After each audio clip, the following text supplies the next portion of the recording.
In this question, we have been asked that what is the cranial nerve of accommodation reflex? So as a simple answer, we can say that the cranial nerve associated with the accommodation reflex is oculomotor nerve, that is CN3, and it is controlling the muscles which are responsible for adjusting our shape of lens to focus the nearby objects. So let me help you with the answer here. The cranial nerve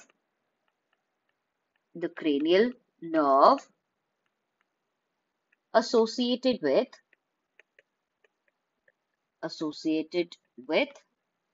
the accommodation reflex